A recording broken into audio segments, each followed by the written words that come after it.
Vamos lá. Então, gente, na parte passada eu estava falando do Camilo Castelo Branco, que tinha escrito várias novelas, e ele ficou famoso pelas suas novelas e romances. E eu coloquei que é importante destacar que ele escreveu bastante porque tinha público para isso. E por que tinha público para isso?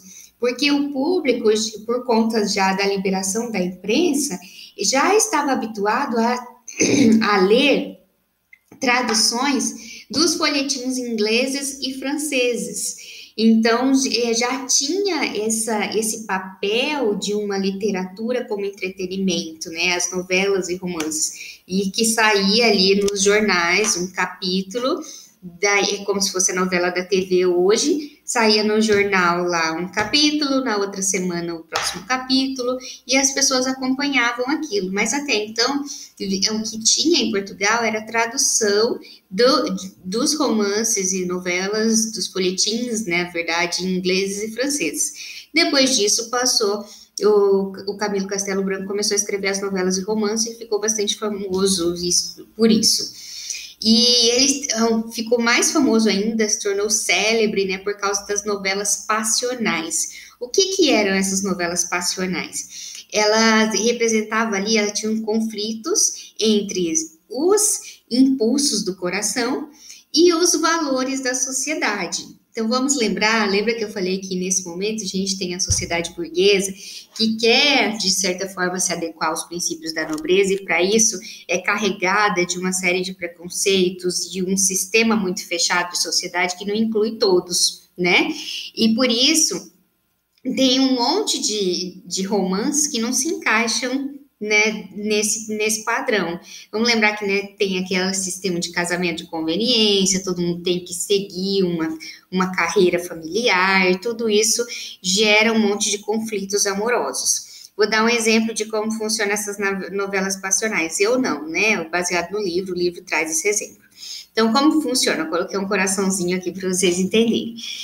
Há um amor genuíno entre duas pessoas se apaixonam, mas elas não podem concretizar esse amor se casando por conta da família ou da comunidade. Então, a sociedade não permite elas se casarem. Vamos pensar num negro ex-escravo que se apaixona, ou escravo que se apaixona por uma senhora branca, né?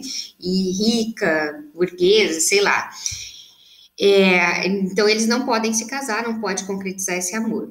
Então, eles vão enfrentar vários obstáculos criados, ou os obstáculos criados, de fato, materializados por essas pessoas, pela comunidade, uma mãe que impede de alguma forma, a sogra que cria alguma armadilha, enfim, ou pela própria consciência. A própria consciência deles, eles entram num conflito muito grande de seguir o que está imposto pela sociedade ou seguir os instintos do coração.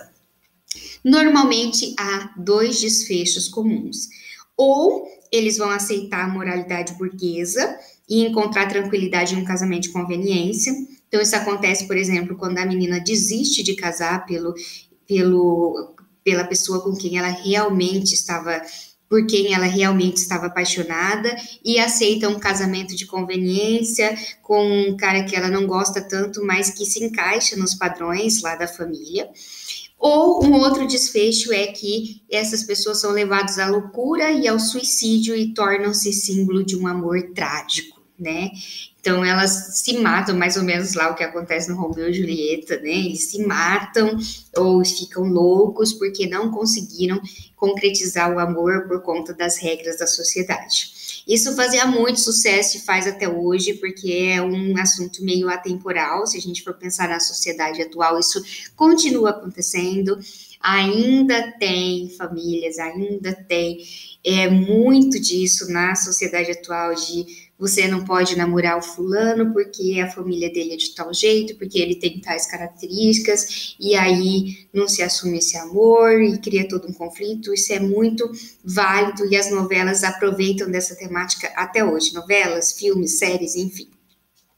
Bom, página 74, a gente traz lá o contexto, a gente falou até agora como funcionou o romantismo em Portugal, no contexto geral, depois em Portugal. Agora a gente vai ver como que funcionou o contexto histórico do romantismo e o sistema literário